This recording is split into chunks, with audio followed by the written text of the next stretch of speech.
What if the person who mirrors your soul perfectly looks you in the eye and says, "I don't feel anything"? Let that sink in. The cruelest joke the universe plays on twin flames isn't the separation, it's the denial.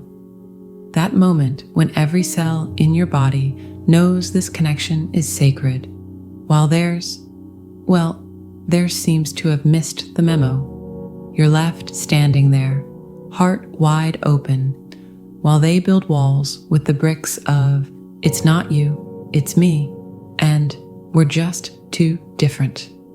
But here's what they're really saying. This terrifies me more than losing you.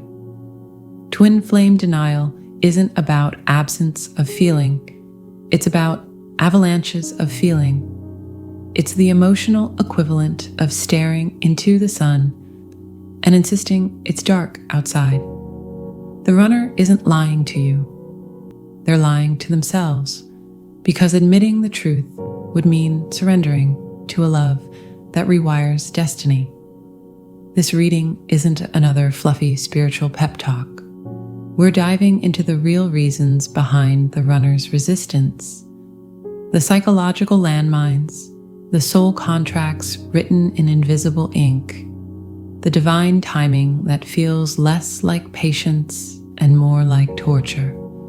By the end, you'll understand why their denial is necessary, why this pain is sacred, and why, when the time is right, not even the universe could keep them from choosing you. So take a deep breath, brave soul. What looks like rejection is just love, learning how to breathe.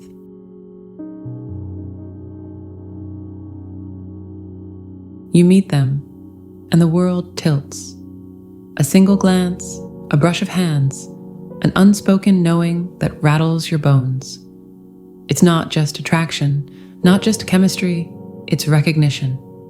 Your soul screams in familiarity, as if you've been found after lifetimes of searching. And yet, why does he run? Why does she shut down, deny, deflect, as if your very presence is a threat? Because, darling, it is, not to them, but to the carefully constructed illusion of who they think they are. Imagine living your whole life believing you're a solitary candle, flickering safely in your own little corner, only to suddenly stand before the sun and realize you were never just a candle. You were made of that same fire. Terrifying, isn't it? This is what happens when twin flames meet. The runner doesn't just see you. They see themselves, raw and unmasked, in a way no earthly mirror could ever reflect. And that is the most vulnerable thing a person can experience. No wonder they flinch, no wonder they deny. You've heard of fight or flight?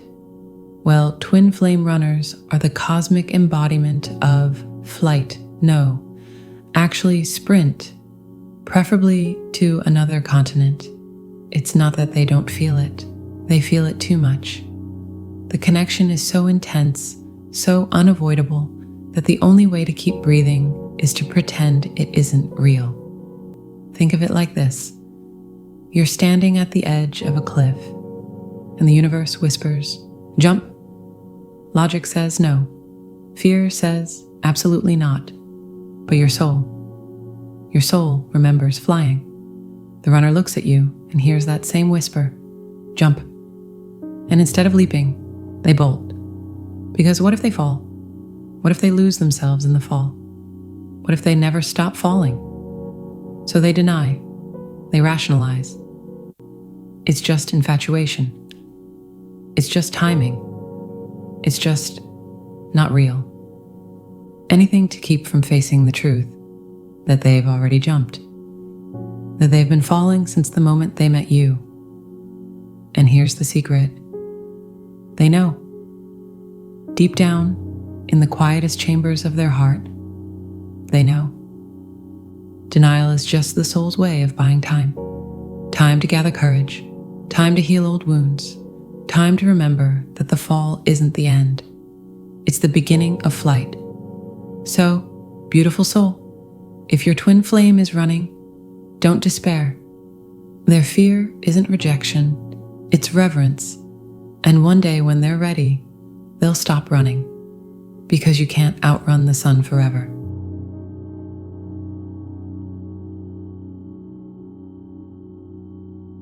You ever watch a butterfly fight its way out of the cocoon?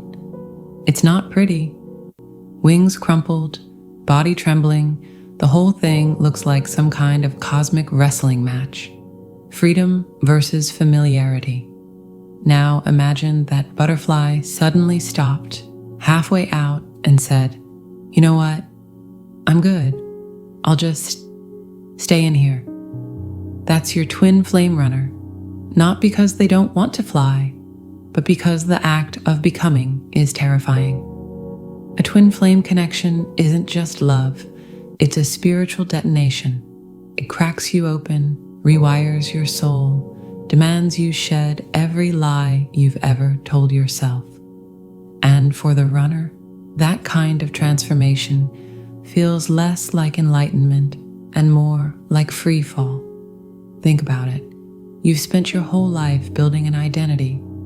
I'm the responsible one, the guarded one, the one who doesn't need anyone. Then boom, here comes this person who looks at you and sees through it all. Not just sees, reflects. Suddenly, all those carefully constructed walls don't just feel unnecessary, they feel ridiculous, like wearing a winter coat in the desert. So what does the runner do? They panic. They double down on the old story. This isn't real. This is too much. This is insert any flimsy excuse here. But here's the secret. Their resistance isn't about you. It's about the sheer vertigo-inducing scale of what loving you would mean. Loving you would mean admitting they're not who they thought they were. Loving you would mean surrendering control to something bigger than logic. Loving you would mean changing, and change, even beautiful change, hurts. It's like standing at the edge of a diving board, staring into water so clear you can see your own reflection at the bottom. Jumping means trusting the unknown. Staying means, well, staying small. And you're the living, breathing embodiment of that dive. Of course they resist, of course they deny. You're not just a person to them, you're a mirror, a catalyst, a divine intervention wrapped in human skin. But here's the thing about awakening. You can't unsee the truth once it's been revealed. The runner might hide, might rationalize, might even date someone spectacularly wrong for them just to prove they're fine. But the soul remembers, and one day, maybe after a breakup, a breakdown, or just a really inconvenient moment of clarity, they'll stop fighting. Because the cocoon always breaks. The butterfly always flies. And love, real love, it doesn't ask permission, it just is. So hang in there, Starlight. Their fear isn't the end of your story. It's the messy, magnificent middle.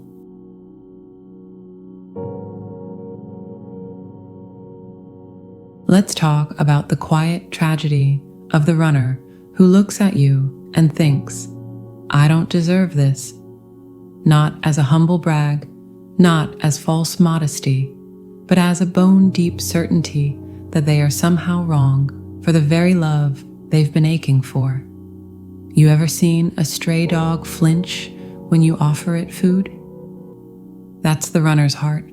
Conditioned by scraps, they don't know how to trust the feast. Here's the brutal truth. Twin flame love doesn't just expose how deeply they want you, it exposes how little they've wanted themselves. And that's the real crisis. Because how can they possibly let you love them when they've spent a lifetime believing they're unlovable? Think of it like this. You hand them a diamond, and instead of marveling at its beauty, they panic. This must be a mistake. I break things. I lose things. What if I ruin it? So They refuse to hold it. They pretend it's glass. They might even throw it back at you just to prove what exactly? That they were right all along. That love is too good to be true. It's not arrogance, darling. It's terror. The kind that whispers, "You'll see who I really am and leave. This love will burn me alive. I'm a storm. Why would anyone stand in my reign?" And so they run, not from you, but from the mirror you become. Every kindness you offer, every patience you extend, reflects back the parts of themselves they've disowned. The child who was told they were too much. The lover who was abandoned for being not enough. The dreamer who learned to swallow their light. But here's the miracle they don't see yet. You aren't loving them despite their flaws. You're loving them through their flaws. You're the living proof that love isn't something earned. It's something recognized. And one day, maybe after 100 sleepless nights, maybe after they've dated someone who does treat them like an option, they'll have a revelation. Wait, what if I am worthy? It'll hit them like a sunrise, slow, then all at once. And when it does, that's when the running stops. Because you can't outpace a truth that lives in your own bones. So, sweet soul, if your twin flame is stuck in this dance of self-sabotage, here's what you do. Keep shining. Not to convince them, but to remind them. Love them from afar if you must, but love them without condition. Because the deepest magic of this connection isn't just that it heals you, it heals them too. And healing? Well, it doesn't ask for permission. It just begins.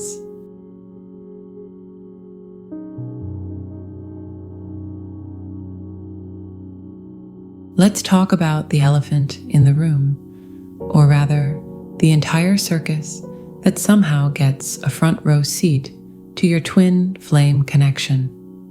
Because here's the thing, even the most profound soul bond doesn't exist in a vacuum. There are parents who know better, careers that demand everything, societal scripts that insist love should look a certain way. And your runner? They're drowning in the noise. Imagine standing at the edge of a cliff, ready to leap into the ocean, only to realize you're still holding everyone else's baggage. Your mother's expectations, your boss's deadlines, your ex's unresolved drama. The weight of it all makes flying impossible. So what do? You step back. You convince yourself that love, real, messy, all-consuming love, is a luxury you can't afford right now. And here's where it gets ironic. The runner isn't choosing those external pressures over you. They're surrendering to them because, in some twisted way, it feels safer to disappoint their soul than to disappoint the world. Family ties that strangle. Maybe their parents hate the idea of them being with someone unconventional. Career ambitions that demand everything. That promotion, that degree, that identity they've worked so hard to build. How can they risk it for something as unpredictable as love? Societal timelines that mock divine timing. Shouldn't you be married by now? Shouldn't you be settled? It's like trying to dance underwater. Every move is slowed, every step met with resistance. And the worst part? The runner knows this isn't how it's supposed to be. They feel the dissonance. But admitting that would mean admitting they've been living someone else's life. And that realization, that's an earthquake. So they deny, they rationalize. It's not the right time. I can't risk everything. Maybe in another life. But here's what they're really saying. I don't trust myself enough to choose you over the noise. But, and this is a big But the universe has a funny way of dismantling illusions. That job they thought defined them, it might start feeling hollow. Those family expectations, they might begin to crack under the weight of their own rigidity. The runner will reach a point where the cost of denying the connection becomes greater than the cost of honoring it. And when that day comes, oh, beautiful soul, watch how fast those excuses crumble. Because here's the truth no one tells you. External pressures don't disappear when you meet your twin flame. They get louder. But that's the point. The chaos isn't a sign you're wrong for each other. It's a test of how badly you want each other. So if your runner is stuck in this tug of war, here's your mantra. I am not here to compete. I am here to complete. Let them wrestle with their demons. Let them exhaust every excuse.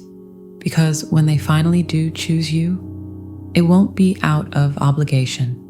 It'll be because they've learned to listen to the one voice that matters, their own. Remember, the world's opinions are just background noise. Your love, that's the main event. One day, they'll hear the music too. And oh, what a dance that will be.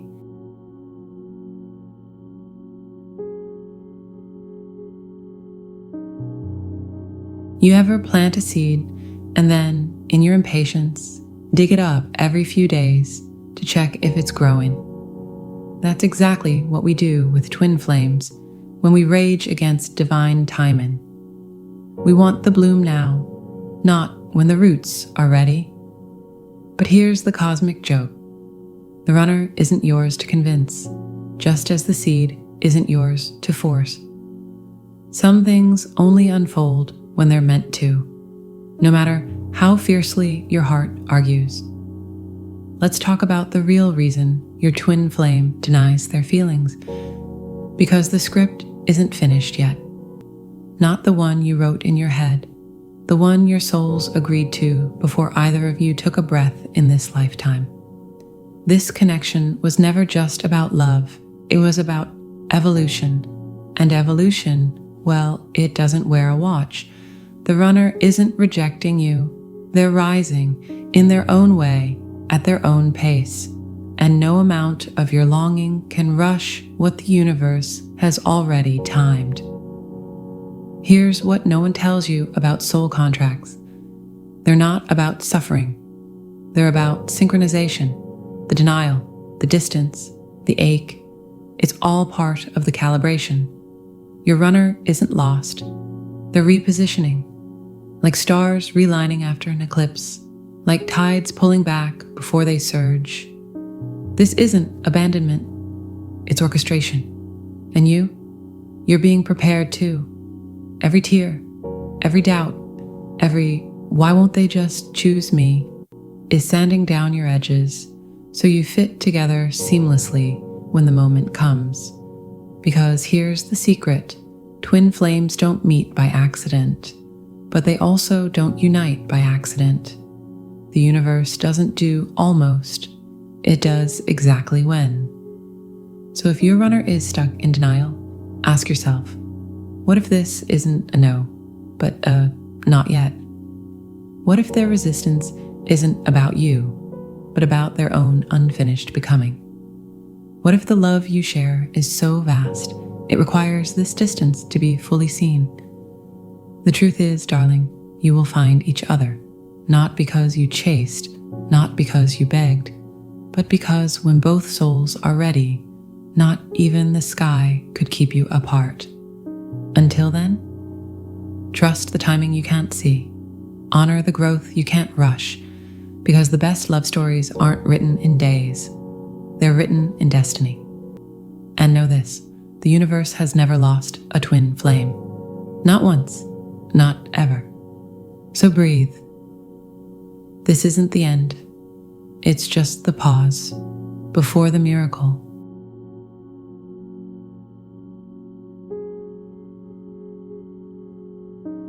Let's be real for a moment. Waiting for a twin flame to stop running feels like trying to hold moonlight in your hands.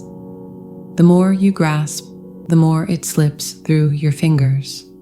But here's what no one tells you about the space between now and then. It isn't empty, it's sacred. This isn't just a pause in your love story. It's the quiet, unseen alchemy that makes reunion inevitable. Think of it like this. When a caterpillar dissolves in its chrysalis, it looks like chaos, like nothingness. But every molecule is being rearranged into wings. Your separation? It's the same divine chaos. The runner isn't lost, they're being rebuilt. And so are you.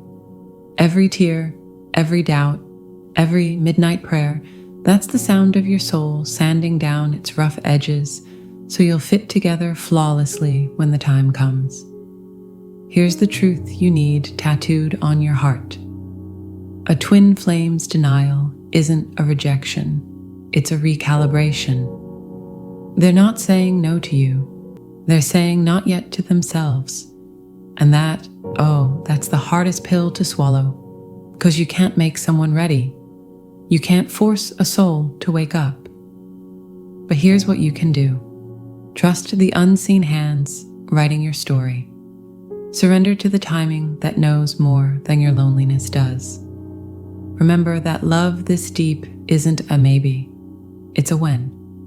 And when that when comes, it won't be because you chased or begged or wore yourself thin with waiting. It'll be because both of you finally fit, not just in each other's arms, but in each other's destinies.